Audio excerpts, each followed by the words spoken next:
magaalada Shiin ee duleedka magaalada Oslo ee caasimadda dalka Norway ayaa lagu soo waramayaa in mid ka mid ah guryaha ku yaala magaalada Shiin uu ka dhacay dagaal gacanta la isku tagay oo la isku adeegsaday torrey ama mindi.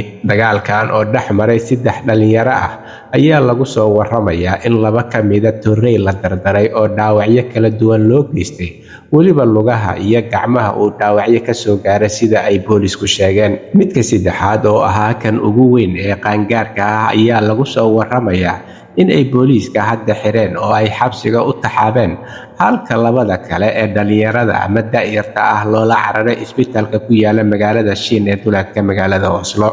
Dhaawaca 2 wiil ee dhalinyarada ah ayaa hadda waxaa lagu dabiibayaa isbitaalka ku yaala magaaladaasi, iyadoo aysan boolisku faahfaahin ka bixin heerka uu gaarsiisan yahay dhaawacan torreyda loogu geystay 2 dhalinyarada ah. Taliyaha howlgallada booliiska deegaanada koonfur bari dalka Norway, Maros Fosvold, ayaa isagu ku waramayo in 2 dhalinyarada ah ee da'yarka ah ay dhaawacyo ka soo gaareen gacanta iyo lugta, isagoo intaa ku daray in hadda lagu dabiibayo isbitaalka magaalada Shiin. Waxa uuna intaa ku daray Taliya Maros in ay howlgal ay sameeyeen sidoo kale ay ku soo qabteen qofka saddexaad oo ahaa kan ugu weyn oo lagu tuhmayo in dhaawacan torreyda loo adeegsaday uu 2 wiil isaga u geystay. Wiilka la soo qabtay ee u xiran booliiska ayay hadda ku waramayaan in ay baaritaan iyo su'aalo ku wadaan oo wax laga weydiinayo sababaha ku kalifay in uu dhaawacyadan torreyda ugu geysto wiilashan da'yarka ah ee ka dhalinta yar.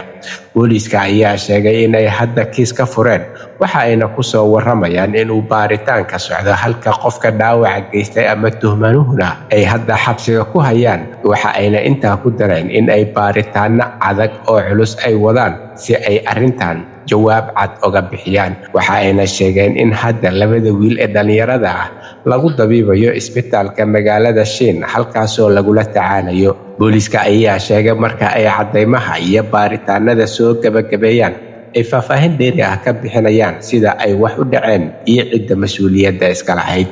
Halka warka kuwiisa ugu door karoon oo idinkaga imaanayo waa Somali Voice in Norway ama codka Soomaaliyeed ee Norway, waxaana idinla socodsiinayay aniga oo ah Cabdullaahi Shiine.